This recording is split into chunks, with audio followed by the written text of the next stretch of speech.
about discrimination.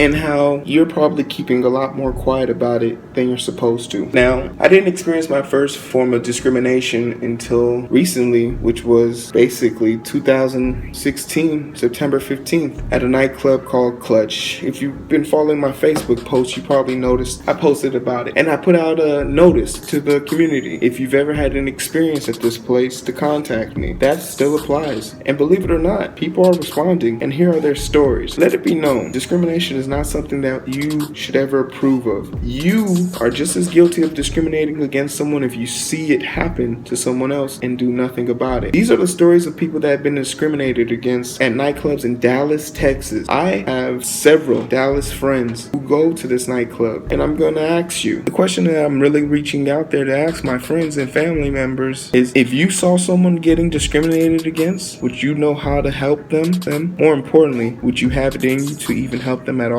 So let's talk a little bit about discrimination at nightclubs. See, to the majority of you all, this might seem like a topic that doesn't really have much to do with you, nor does it bother you, because every time you've gone out, you've always had a good time. Yeah, there's an occasional time where the drunk person gets a little too rowdy, the bouncer has to show them out, or maybe the bartender didn't make your drink just quite right, or heck, you even ran into one or two fights at a club. But there's never been a situation where you felt like you were truly discriminated against. And for the most part, you probably are right. You probably weren't discriminated against. Coming from a bouncer at one of the most popular bars in the country, I found it very hard for me to discriminate against people, and if my employer ever asked me to do it, it'd be the last time I worked at the job immediately after filing a complaint with the Better Business Bureau. But it still behooves me. There are people out there allowing themselves to be adopted into this new form of racism and in this new form of racial profiling that's been going on in the world. This might not even sound remotely feasible or plausible to a lot of the people watching this, because they spend so much time at these nightclubs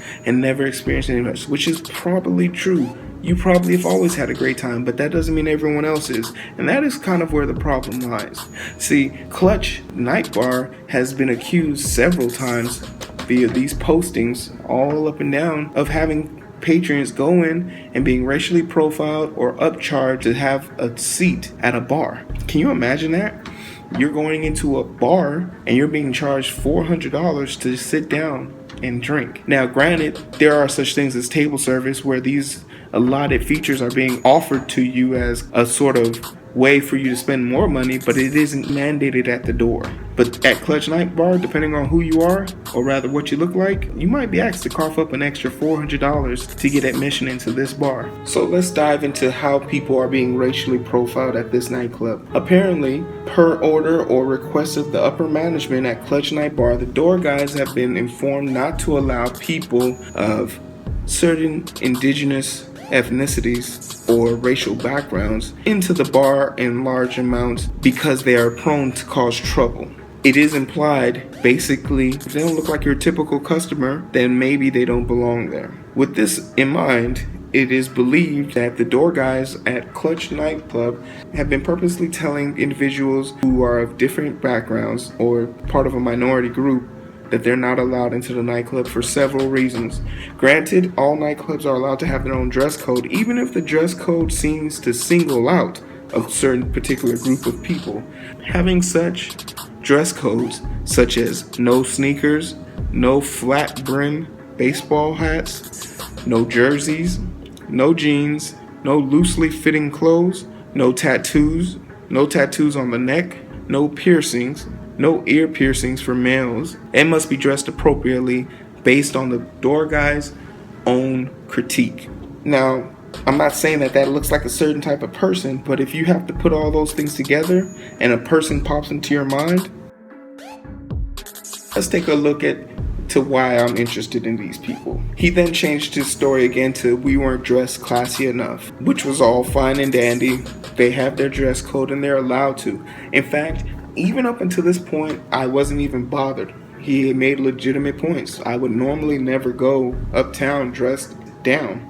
The part that made me change my mind and decide to put so much effort into this now was upon leaving, not even 10 seconds from walking away, two white males walked up with the holes in their shirt and jeans, tattoo on their cheek, piercings in their ears, backwards flat brim baseball hat, and without showing any ID, they were promptly let in. At that point, I asked them, so what's so special about them? Why is he allowed to come in with holes in his shirt? Clearly says on your dress code policy, no clothing with holes in them.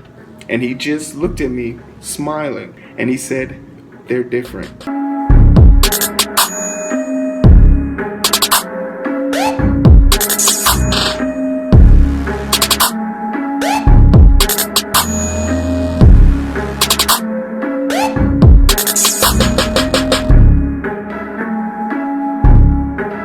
They're different. Anyone that knows me knows that I don't upset easily. I am someone who tolerates the worst of the worst. I don't discriminate. So you could only imagine, after living for 28 years, the first time I was ever discriminated against was by a 22-year-old, 125-pound, 5'8" bouncer, helping to eradicate this notion of discrimination. But I was more inclined to teach this place a lesson now. It wasn't about using my brute strength. It was about using my head. I am the most vengeful person you have ever met.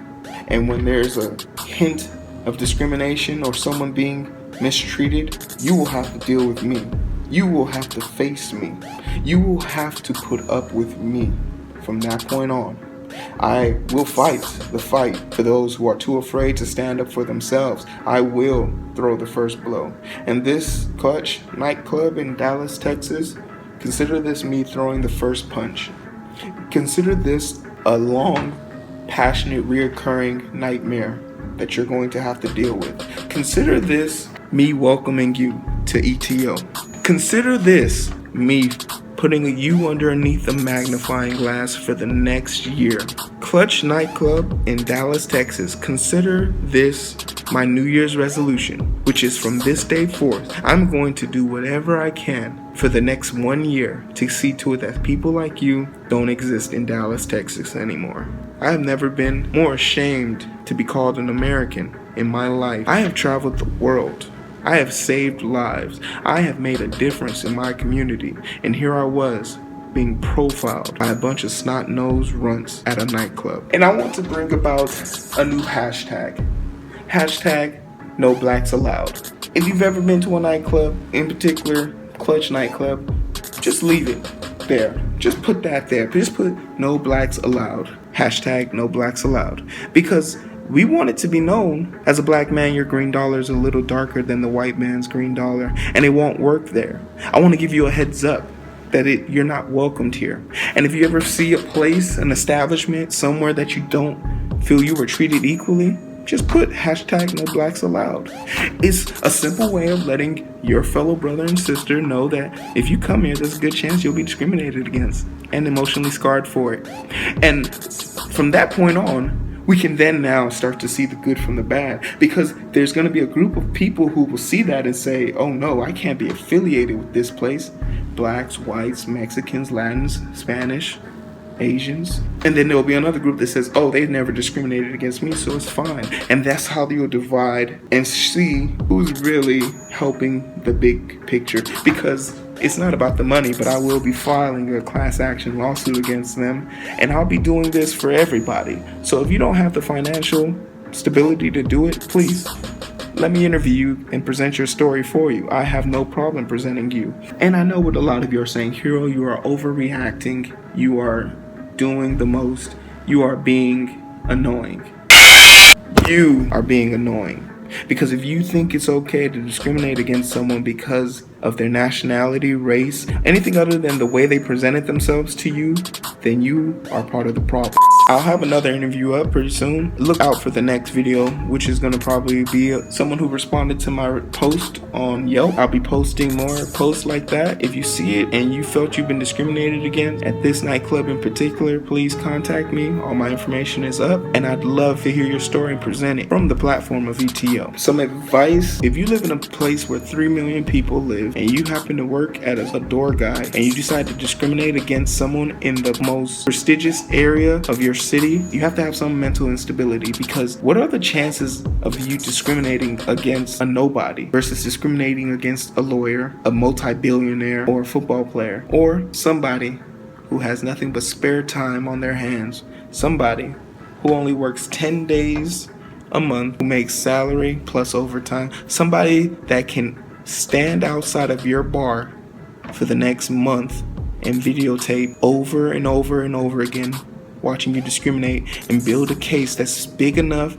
that when we get to the courtroom and I present all this evidence, the question won't be, "I'm sorry, how can I fix this?" It'll be, when we rename this club, I'd like to name it the Justice League, because that's how badly I'm going to own you. You have decided to mess with the wrong person, not because I'm dangerous to you or your establishment, but because I have nothing but free time. And with that free time, I'm going to spend every waking moment making Clutch nightclub in Dallas, Texas, the most miserable place to be if you work there. It warms my heart. I can't wait.